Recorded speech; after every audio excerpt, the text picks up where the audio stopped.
El diezmo, en la ley y en la gracia.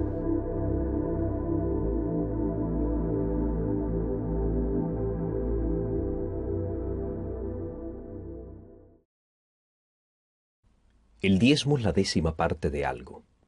En el tiempo de la ley era aplicado a ciertas mercancías, como el producto de las cosechas, el fruto de los árboles, la tierra y el dinero. La primera referencia bíblica que encontramos del diezmo es en el libro de Génesis, capítulo 14, verso 18 al 20.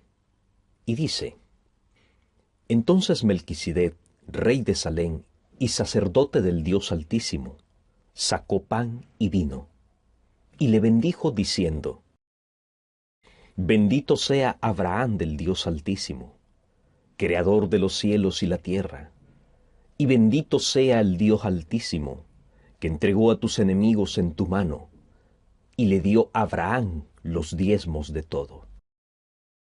Abraham derrotó a Kedorlaomer, rey de Elán, y los reyes que con él estaban.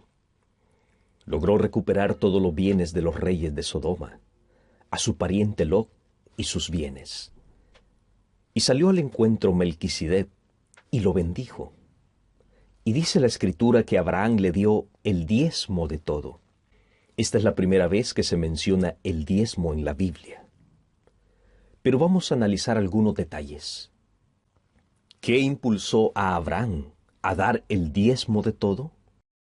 Lo primero que debemos comprender es que Abraham no lo hizo impulsado por alguna ley escrita, pues la ley que Moisés trajo a Israel no había sido dada, pues aún ni había nacido Moisés, ni había surgido el pueblo de Israel, ni siquiera Dios le había dado mandamiento. Al menos no hay registro bíblico. Pero podemos afirmar que Abraham no lo hizo por la ley. La primera referencia bíblica del diezmo no está prescrita en la ley de Moisés, sino en el libre obrar de Abraham. Abraham lo hizo por reconocimiento a la figura de Melquisedec. Su obrar nació de la fe y la gratitud por aquella bendición que recibió del rey de Salem y sacerdote del Dios Altísimo. Melquisedec era figura del Mesías profetizado, según como lo dice Hebreos 7, del 1 al 4. Porque este Melquisedec, rey de Salem, sacerdote del Dios Altísimo, que salió a recibir a Abraham, que volvía de la derrota de los reyes, y le bendijo, a quien asimismo dio a Abraham los diezmos de todo, cuyo nombre significa primeramente Rey de Justicia, y también Rey de Salem, esto es, Rey de Paz, sin padre, sin madre, sin genealogía, que ni tiene principio de días ni fin de vida, sino hecho semejante al Hijo de Dios, permanece sacerdote para siempre. Considerad pues cuán grande era éste, a quien aún Abraham el patriarca dio diezmos del botín. Ahora consideremos una segunda referencia, antes de que llegara la ley dada por Moisés al pueblo de Israel, y está en Génesis 28, 20 al 22.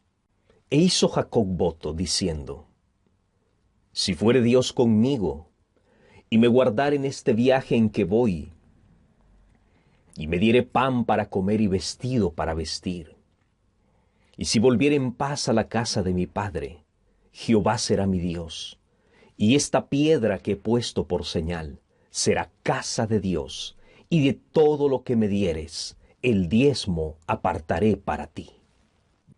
Jacob encomienda a Dios su camino, y hace un pacto con él. Hasta ese momento Jacob no conocía a Dios.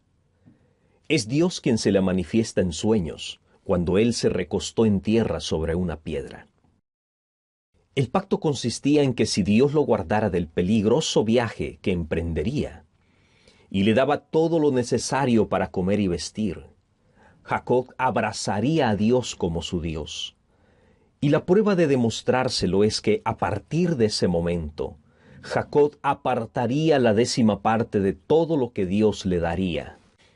En aquellos días, se acostumbraba a ofrecer sacrificios. Quiere decir que Jacob de su ganado tomaría la 10ª parte para sacrificarla a Dios. Esa era la manera en que se dedicaban a Dios y le ofrecían el diezmo. Todo esto sucedió antes de que viniera un mandamiento dado por Dios. Este diezmo nació del reconocimiento, de la fe y la gratitud, nació del corazón. Esto les dictó el corazón a Abraham y a Jacob. Naturalmente se acostumbraba a dar el diezmo de todo a los reyes de la antigüedad como tributo. Por eso este acto de Abraham y Jacob es muy significativo, pues al dedicarle el diezmo a Dios, lo están considerando como su único rey, como su único Señor, y esto nació de la fe que tenían hacia Dios. El diezmo instituido en la ley. Pasados alrededor de 300 años, después de la muerte de Jacob, Dios llamó a Moisés en el desierto de Sinaí a sus 80 años. Él recibió la ley de Dios y fue el transmisor de la ley al pueblo. Entre esas leyes está la del diezmo, como lo establece Levítico 27, 30 y 32. Y el diezmo de la tierra, así de la simiente de la tierra como del fruto de los árboles, es de Jehová. Es cosa dedicada a Jehová, y todo el diezmo de vacas, de ovejas, de todo lo que pasa debajo de la vara, el diezmo será consagrado a Jehová. Este diezmo tenía un propósito, pues sería entregado a los sacerdotes y levitas para el sustento de ellos, ya que los levitas no tuvieron heredad entre sus hermanos los israelitas, pues Dios les encargó el ministerio de las cosas sagradas.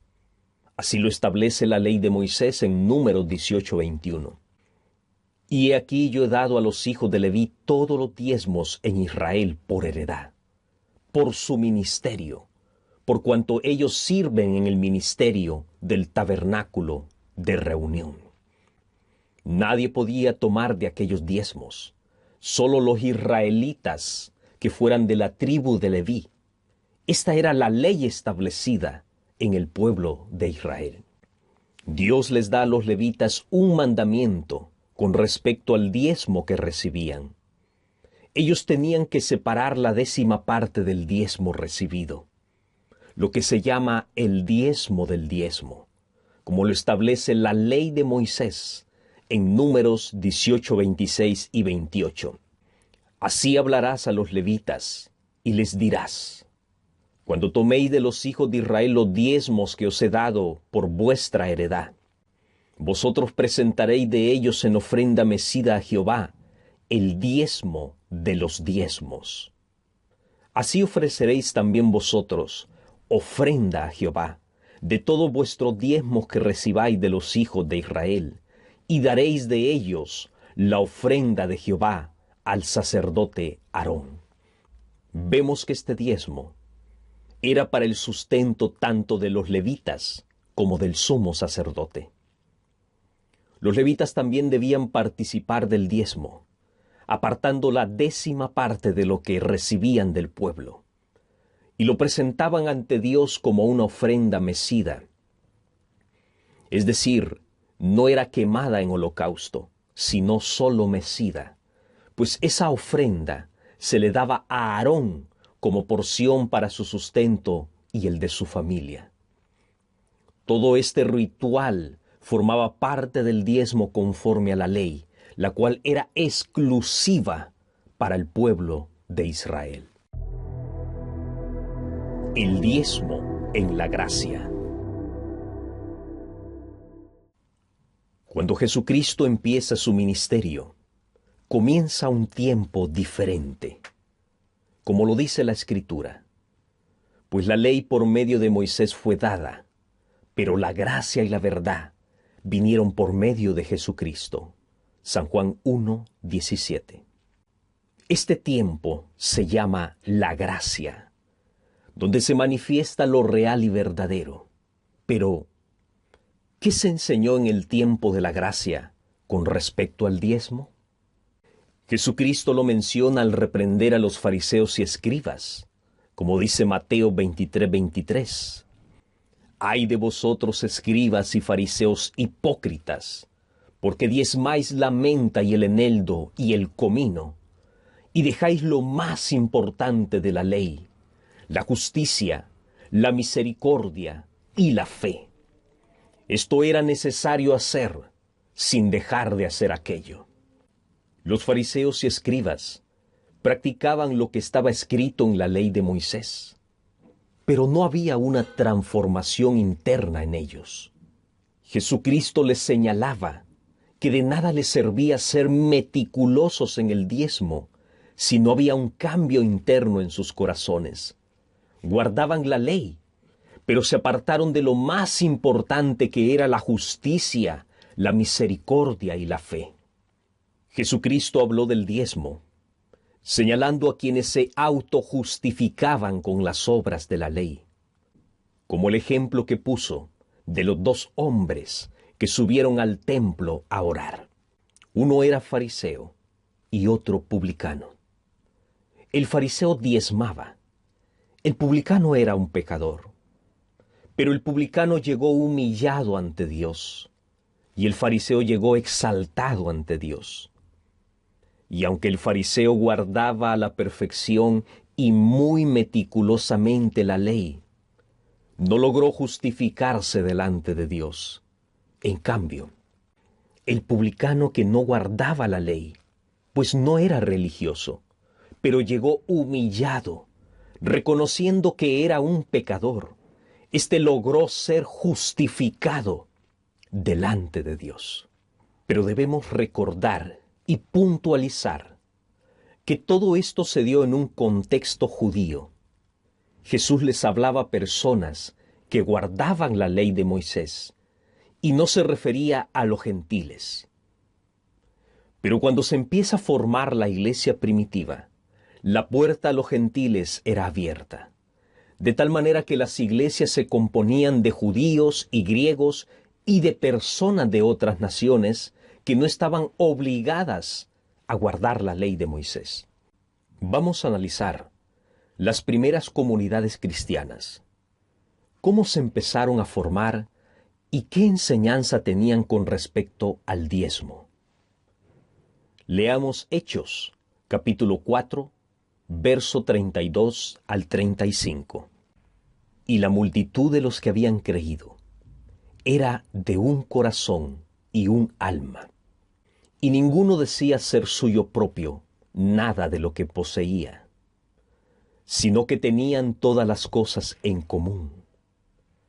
Así que no había entre ellos ningún necesitado, porque todos los que poseían heredades o casas las vendían y traían el precio de lo vendido y lo ponían a los pies de los apóstoles, y se repartía a cada uno según su necesidad.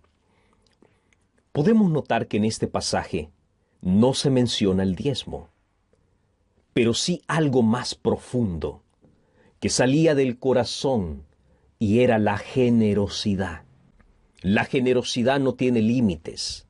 Esta obra a través de la compasión hacia sus semejantes. La iglesia primitiva estaba en un momento de grande necesidad. Muchos de los hermanos eran extremadamente pobres. Muchos eran mendigos, pero eran los que habían creído en Cristo. Era gente humilde. Pero había también hermanos que tenían posesiones, y al ver la gran necesidad de muchos hermanos, vendían sus heredades y sus casas, y lo entregaban a los apóstoles, y éstos repartían aquella ofrenda entre los más necesitados, de tal manera que pasaba algo maravilloso en la iglesia. No había ningún necesitado. Los que tenían más posibilidades ayudaban a los que tenían menos, de tal manera que había una igualdad. Nadie tenía más y nadie tenía menos. Así lo menciona la Escritura en 2 de Corintios capítulo 8, verso 13 al 15. Porque no digo esto para que haya para otros holgura y para vosotros estrechez, sino para que en este tiempo, con igualdad, la abundancia vuestra supla la escasez de ellos, para que también la abundancia de ellos supla la escasez vuestra, para que haya igualdad, como está escrito, el que recogió mucho no tuvo más, y el que poco no tuvo menos. Más adelante la iglesia que estaba en Jerusalén sufrió una grande persecución y fueron despojados de sus bienes y casas. Y los apóstoles, que vieron la gran necesidad de la iglesia en Jerusalén, invitaron a todas las iglesias a una ofrenda para cubrir las necesidades de los hermanos que estaban pasando esa extrema pobreza. Esto lo encontramos en 1 Corintios capítulo 16, verso 1 al 2. En cuanto a la ofrenda para los santos, haced vosotros también de la manera que ordené en las iglesias de Galacia. Cada primer día de la semana, cada uno de vosotros ponga aparte algo, según haya prosperado, guardándolo, para que cuando yo llegue, no se recojan entonces ofrendas. Y cuando haya llegado, a quienes hubieres designado por carta, a estos enviaré para que lleven vuestro donativo a Jerusalén. Pablo les invita a poner aparte algo según haya prosperado. No especificó si era un porcentaje, si un diezmo, sino que lo dejó a la conciencia de cada uno, conforme a la fe de cada creyente. Hay muchas otras referencias bíblicas en el tiempo de la gracia, pero no nos hablan del diezmo. Solo mencionan las ofrendas que la iglesia hacía para suplir la necesidad de los hermanos que vivían en extrema pobreza. Podemos analizar que Dios en el tiempo de la gracia lo deja a la conciencia de cada creyente. Abraham lo hizo por fe. Así, de la misma manera, si somos hijos de Abraham, debemos obrar por medio de la fe y no esperando que una ley nos dicte lo que debemos hacer. La ley del Espíritu está escrita en los corazones de los creyentes que obran por la fe. Si haces algo, debe nacer de tu corazón y no de la imposición o la autosugestión que imponen algunos religiosos. Lo que hagas debe ser fruto de la compasión, del amor y la fe. Hoy no estamos bajo la ley escrita en tablas de piedra. Hoy estamos bajo la ley de Cristo, la cual está escrita en tablas de nuestro corazón, donde nos dicta la conciencia. La ley de Cristo es el amor, y el amor no necesita límites ni pautas. Simplemente lo que haces, lo haces por amor. Esta es la verdadera ley que debe regir al ser humano, la ley del amor. Si crees que estos videos te han servido y le pueden servir a otras personas, compártelo en tus redes sociales y suscríbete a nuestro canal y a nuestra página de Facebook. Hasta el próximo video. Que Dios les bendiga.